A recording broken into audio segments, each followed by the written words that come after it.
Greetings guys, gals, non-binary pals, and welcome back to another video.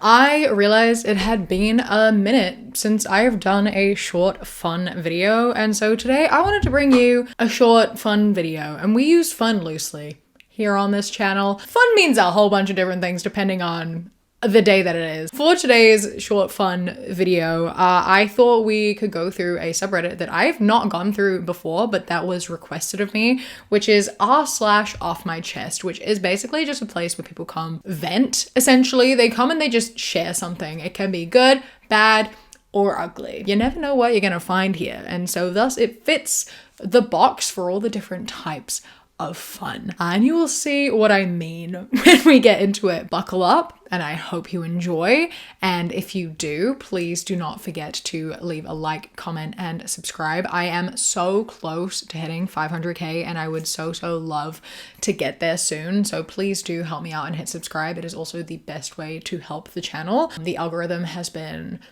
horrible for everyone recently, so it really does help me out and I really do appreciate it. And I upload a couple times a week, so if you want to see more content like this as well as my other very long content as well, please do hit subscribe so you don't miss any of that. And yeah, all right, let us get into it. Starting off strong with my boyfriend is mad at me for ending my ectopic pregnancy. Because of course he is. Because of course he is. I, 28 female, have been with my boyfriend, 23 male, for 3 years. We recently found out that I'm pregnant. But when we went to the doctor, he discovered my pregnancy was tubal. When he said we had to end it, my boyfriend got very upset. My doctor tried to explain to him what could happen, but my boyfriend just wouldn't listen. When he left to get everything to begin the procedure, my boyfriend said, "Aren't you even gonna wait a day so we can talk about this first? Don't I have any say in this?" When they came back in, my boyfriend said he couldn't stay and watch this. I thought he left the room, but after the procedure, I saw that he actually left. I had no way home. I texted him and asked him where he was, and he said, "You made the decision without me, so you can find a way home without me." When I finally got home, he was just sitting on the couch playing video games. Every time I try to talk about it, he says he doesn't want to hear the medical side of it, and these days, there's ways to save every pregnancy. He just won't listen. He says he should have waited to see if my body rejected the pregnancy on its own. Ex-boyfriend, and not his home anymore, or not your home anymore. I don't know, but you are no longer together. I have decided for you, break up, because an ectopic pregnancy has like lethal consequences. They are, I'm pretty sure, never viable, or if they are, it is incredibly rare. They can kill you.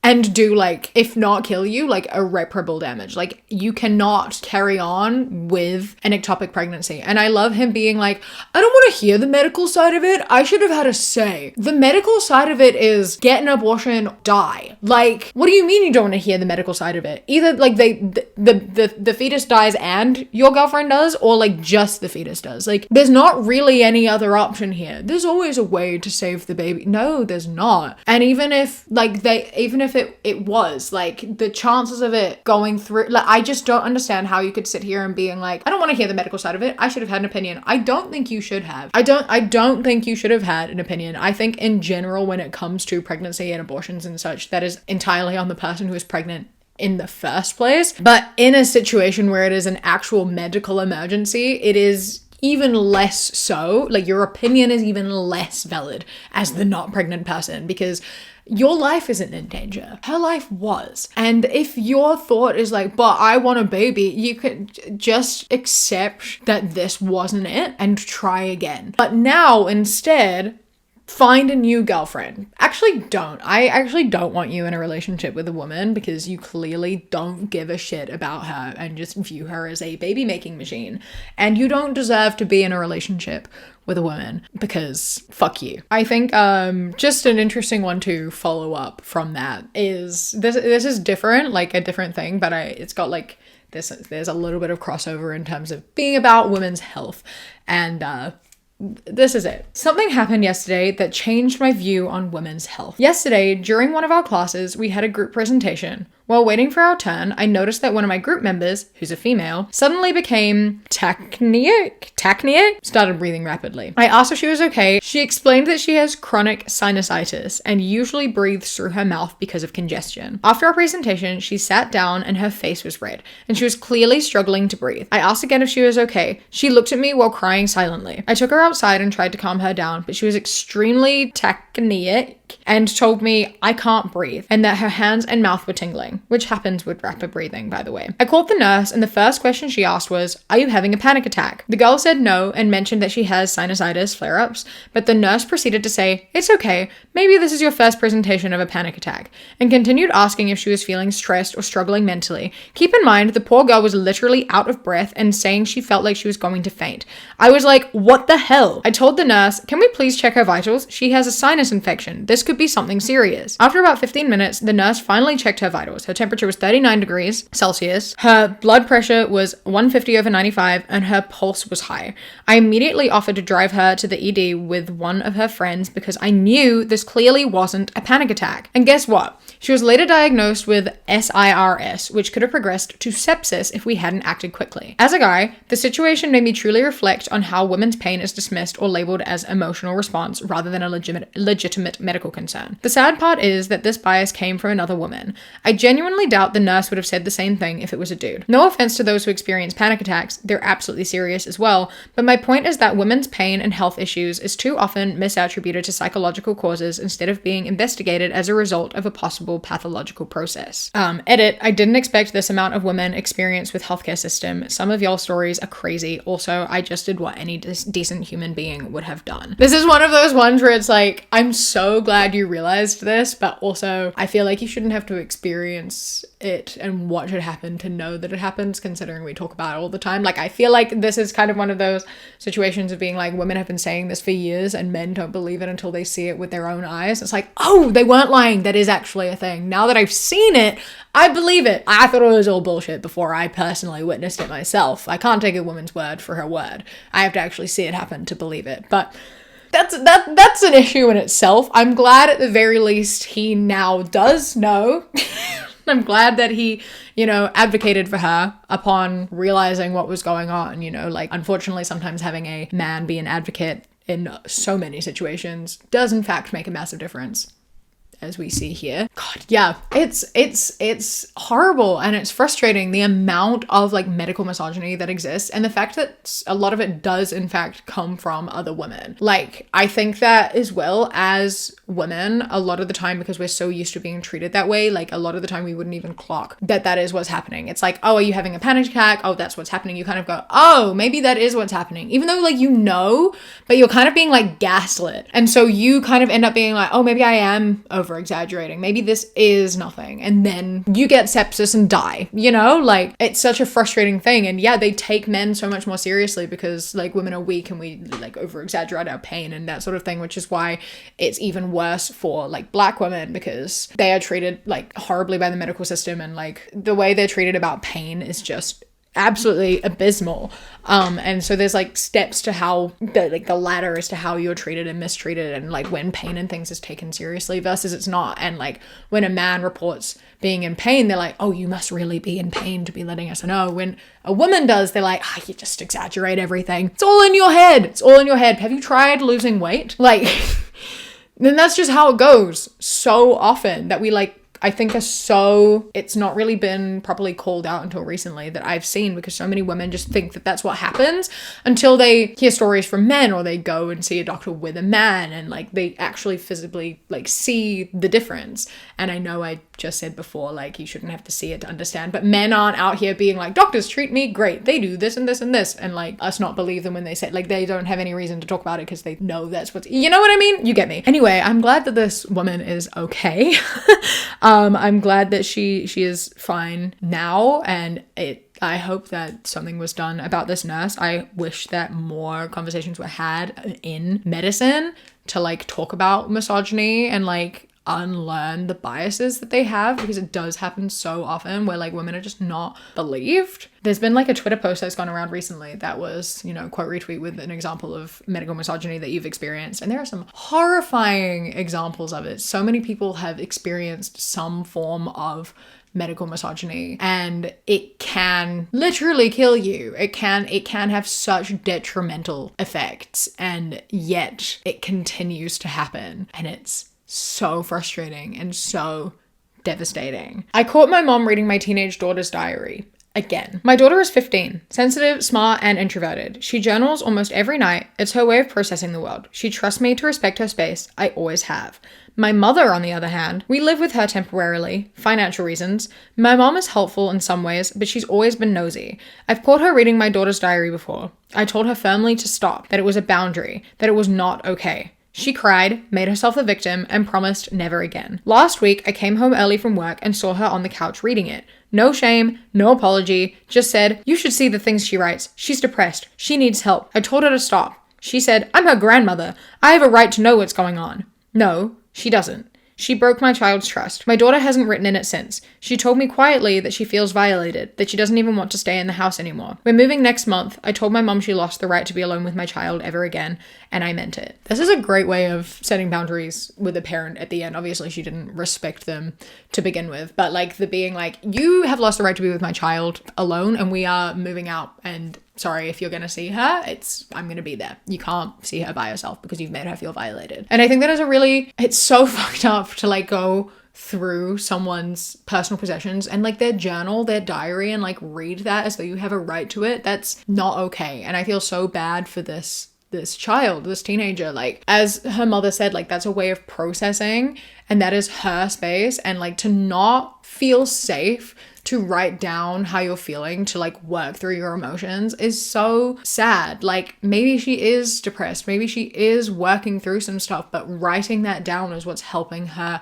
get through it. Like that's her way of like grounding herself and dealing with things and like getting through the hard days, because that can be so helpful. I find writing shit out is like one of the most helpful things for me. And to like force yourself to stop because you feel violated because someone is going through that without your consent is just like, it's a horrible feeling. And I'm really glad this mother like has that rule, and like this kid knows her mom would never go through her things and would never violate that trust. Like the fact that she's keeping a diary that's so intimate and intense means that she does trust her mother to not go through it, which I think is great. I also had that growing up, which is great. I didn't realize that there were so many parents who do violate that trust and do like snoop through their kids' things and like go digging in what is not theirs to dig through. And I'm glad that she has that from her mother. But it's so frustrating to see like a grandparent violate the trust and that like she's built with her mother, you know what I mean? And like, especially when it's being like, I'm her grandmother, I have a right to know. No, you don't. Like her mother doesn't even have a right to know. No one has a right to that other than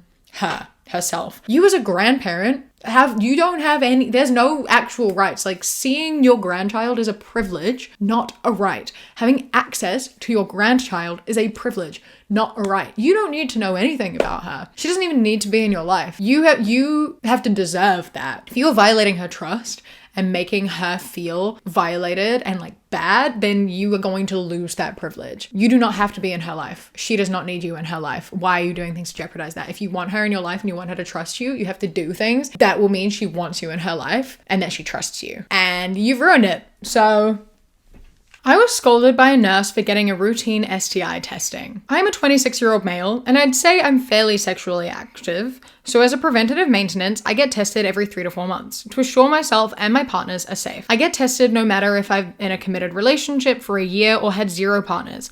I also work in healthcare as a paramedic, so I'm exposed to a lot of things like hepatitis and HIV. I went in and I told the nurse that I don't suspect I have anything, I just want to be tested to be safe and for peace of mind. She asked me the routine sexual HX of questions of how many partners I've had since last testing and am I using protection, etc. She told me that she had to go to another room to grab supplies she needed, but as she left, she said, "One day you're going to want to settle down and have a family." I was completely baffled by her comment. When she returned to the room and tried to begin a blood draw, I asked her what she meant by her comment, and her response was, she said, "With the way you're behaving, you're going to catch something you can't get rid of." My response to her was, people like you are the reason why people may have things and are afraid to be tested.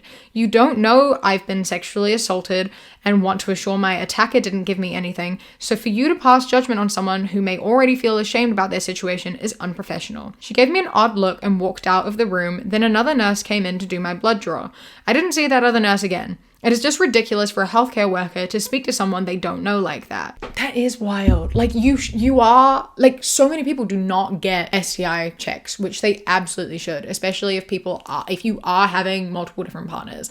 Like, it is so important to get tested, and so many people don't because there is such a shame around it. Like, there is so much shame around STIs, and I think a lot of it comes down to, you know, how we're taught about sex. Like, so much sex education at school, when it's not abstinence only, it's very fear-based of being like, if you have sex, you'll get STIs. Having an STI is the worst thing ever. You don't want to have lots of partners because then you'll get an STI, and an STI is terrible. It's embarrassing. You should be ashamed. You should never get an STI. And so instead of like the sex education we get being like, be safe around sex, you might get an STI, and that's just not a fun time, you know, like having that normal conversation and being like, you might get an STI, but there are ways to prevent it, there are ways to treat it, make sure to be safe. Like, it's not a positive sort of environment when we learn about sex and STIs. We learn about them in a very fear-based way that instills so much shame that people who are sexually active are not getting tested, or if they do and they have something, there's like a fear to tell a partner because they feel really guilty, they feel ashamed, so they just have this, and then it gets passed on further and further. Like,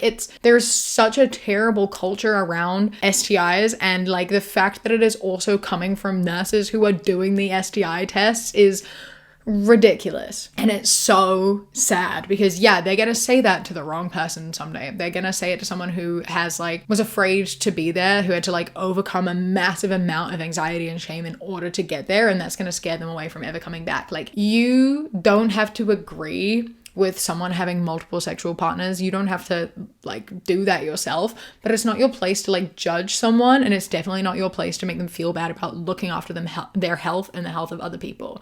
I think that like it needs to be recognized that like if people are having regular sex with multiple people, like STIs are likely going to happen. A lot of them are treatable, and there needs to be a deeper understanding of the fact that it is nothing to be ashamed of. Like, there needs to be so much less shame. You should just be aware and kind of treat it like getting sick in any other sort of way, right? Take precautions, you know, let the people know whom you've had contact with, and like just move forwards with it, right? And just be careful, because like accidents can happen, for one, like as he said as well, like working in medical and you're being exposed to blood, like there's so many ways that you can be infected, and there are like so many reasons to get tested, and like there just shouldn't be shame. And the fact that it's coming from inside from the like testing clinics makes me so mad and so frustrated. Yeah, if you take anything away from this, take away the fact that STI tests are not shameful, and having an STI is not shameful either. We need to unlearn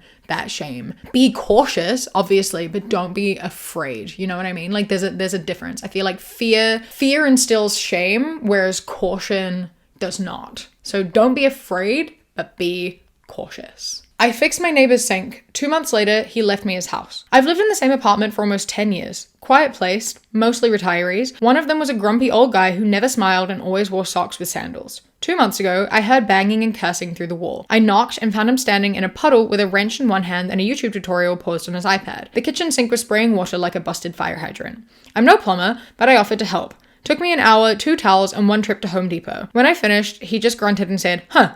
Thanks." After that, I started checking in, bringing his mail up, picking up his meds, talking baseball in the hallway. He never said much, but he'd nod a little longer each time. 2 weeks ago, he passed away. Massive heart attack. I figured that was that. Yesterday, a lawyer called me. Turns out he left me his condo and his will. Paid off. Furniture included. Apparently, I was the only person who bothered to give a damn. I still don't know what to do with it. I never expected anything like this, but I guess sometimes kindness boomerangs in the weirdest, wildest ways.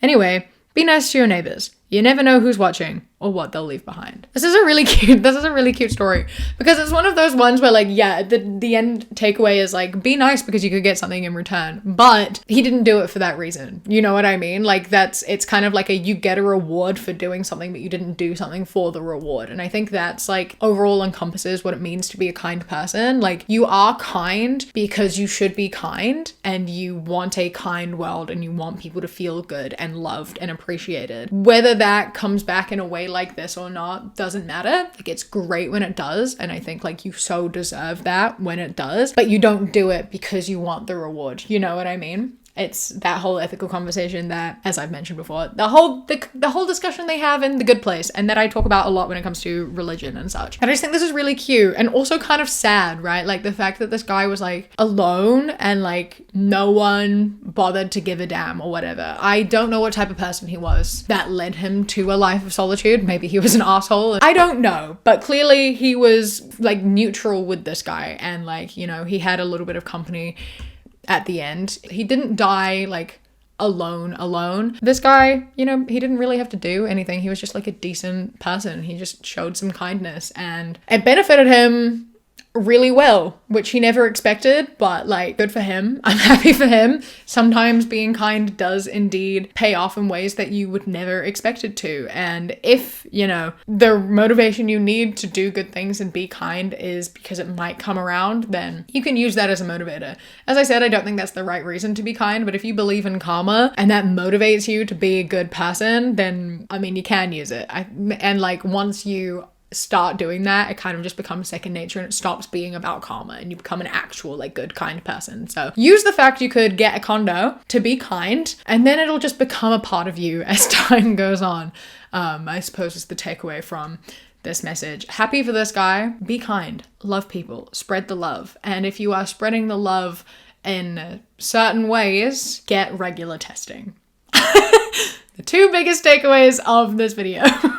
Yeah, so I do hope that you enjoyed. Let me know if you want to see another one of these. I saved a bunch more to my phone because I was going to do a long video, then decided I wanted to do it for a short video, so I didn't get through half of them. So do leave a like if you want to see another one of these.